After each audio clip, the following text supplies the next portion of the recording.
di tengah-tengah kita, lebih utama dari segala sesuatu.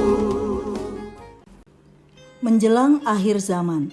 Sebab mereka telah mengatakan kepada kami, menjelang akhir zaman akan tampil pengejek-pengejek yang akan hidup menuruti hawa nafsu kefasikan mereka. Yudas 1 ayat 18. Sahabat Iktus yang dikasihi Tuhan, kondisi gereja menjelang akhir zaman berada di ujung tanduk penyesatan. Dalam situasi ini, gereja tidak dapat menghalangi hadirnya sang penyesat, tetapi dapat menjadikan kondisi ini sebagai batu loncatan untuk menumbuhkan iman, agar semakin kuat di dalam Yesus. Hanya gereja yang berdiri teguh dalam iman yang dapat menjangkau mereka yang sementara berjalan menuju kebinasaan. Surat Yudas mengingatkan kita tentang hal-hal yang telah diperingatkan sebelumnya. Tetapi kamu, saudara-saudaraku yang kekasih, ingatlah, penyesatan akan terjadi menjelang akhir zaman. Semua hal itu telah dikatakan sebelumnya oleh rasul-rasul Tuhan kita, Yesus Kristus. Oleh sebab itu, bila hal ini terjadi, janganlah menggoncangkan atau mengoyahkan imanmu itu, melainkan justru meneguhkannya. Perhatikanlah beberapa hal mengenai akhir zaman. 1. Menjelang akhir zaman akan tampil pengejek-pengejek. Ayat 18 dan 19. Penulis surat Yudas menulis surat kepada jemaat agar waspada terhadap munculnya guru-guru palsu yang berusaha menyesatkan iman mereka dengan pengajaran dan perilakunya. Mereka telah menyalahgunakan kasih karunia Allah demi memuaskan hawa nafsu, mencemarkan tubuh, dan terang-terangan menyangkal bahwa Yesus Kristus adalah Tuhan. Ayat 4. Yudas melanjutkan tuduhannya terhadap para guru palsu, yaitu mereka memecah belah jemaat dan hidup tanpa roh Allah. Istilah Yunani pemecah belah digunakan karena para guru palsu menetapkan garis-garis pemisah yang menimbulkan perpecahan di dalam jemaat. Yudas juga memperingatkan jemaatnya agar tetap menjaga kualitas rohaninya dan berhati-hati dengan pengajaran palsu yang membangun kerohanian hanya berdasarkan kegiatan religius dan bukan oleh karya Roh Kudus. 2. Menjelang akhir zaman, bangunlah dirimu sendiri. Ayat 20 sampai ayat 21. Membangun diri di atas dasar iman yang paling suci dimulai dengan langkah pertobatan sejati, yakni dengan percaya dan menerima Yesus sebagai Tuhan dan Juru Selamat. Mulai saat itu, Roh Kudus tinggal di dalam hati dan menuntun seseorang untuk membangun dirinya melalui doa yang dinaikkan kepada Allah. Hanya doa dalam pimpinan Roh Kudus yang sampai ke surga. Membangun diri dilanjutkan dengan tindakan memelihara iman di dalam kasih Allah.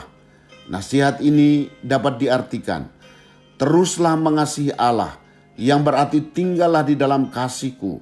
Bandingkan Yohanes 15 ayat 9. Ingatlah bahwa kasih membutuhkan pemeliharaan. Mengapa?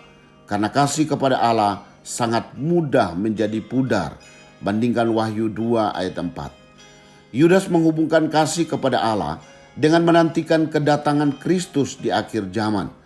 Karena semakin seseorang mengasihi Allah, maka ia semakin merindukan kedatangannya yang kedua. 3. Menjelang akhir zaman, tunjukkanlah belas kasihan. Ayat 22 dan 23. Sebagaimana Allah sudah berbelas kasihan kepada kita yang dahulu tersesat dalam dosa, demikian pula sepatutnya kita menunjukkan belas kasihan terhadap mereka yang masih ragu-ragu. Menyelamatkan mereka dilakukan dengan cara merampas mereka dari api. Kata merampas bukan sekedar tindakan asal-asalan. Kata ini merujuk pada tindakan mengambil sesuatu dengan kekuatan atau paksaan. Berarti ada upaya yang lebih keras yang harus dilakukan. Tunjukkanlah belas kasihan yang disertai dengan ketakutan.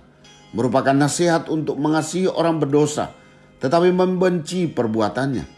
Menyampaikan berita Injil yang menyelamatkan dan berita kebinasaan jika mereka tetap tinggal di dalam dosanya. Inilah ketakutan terhadap hari penghakiman, bukan karena tidak memiliki kepastian keselamatan, melainkan karena masih banyak orang yang belum mendengar kabar keselamatan. Sahabat Iktus, menjelang akhir zaman akan muncul guru-guru palsu dengan ajarannya yang menyesatkan.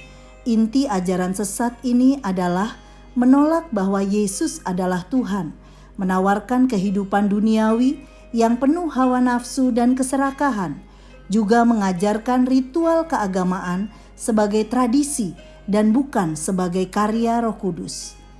Sebagai pribadi yang telah memiliki Roh Kudus di dalam hati, maka saya harus terus membangun iman saya dalam doa oleh pimpinan Roh Kudus, memelihara iman saya dengan tetap mengasihi Tuhan lebih dari segala sesuatu, termasuk kecintaan saya terhadap hawa nafsu dunia ini. Dengan demikian, saya dapat merampas mereka dari api kebinasaan. Saya akan terus mengupayakannya hingga kedatangan Yesus yang kedua. Sahabat Iktus yang dikasihi Tuhan, apakah saya dapat melihat penyesatan yang terjadi menjelang akhir zaman ini? Dengan cara apa saya dapat membangun dan memelihara iman saya? Siapa yang harus saya rampas dari api kebinasaan selagi masih ada kesempatan? Tuhan Yesus, berilah kepada saya kepekaan untuk mengenali mana pengajaran yang benar dan pengajaran sesat. Bangunkan dan peliharalah iman saya dengan gairah doa dalam pimpinan-Mu. Menjelang kedatangan-Mu, saya melihat banyak orang sementara berjalan menuju kebinasaan. Pakailah saya untuk merampas mereka dari api dengan hati yang dipenuhi oleh belas kasih-Mu. Saya mengasihi-Mu Yesus dan merindukan kedatangan-Mu. Amin. Seorang yang mengasihi Yesus merindukan kedatangannya dan selalu bergairah untuk bercerita tentang Dia. Kristus ada di tengah-tengah kita, lebih utama dari segala sesuatu. Kristuslah yang harus ku beritakan hingga datangmu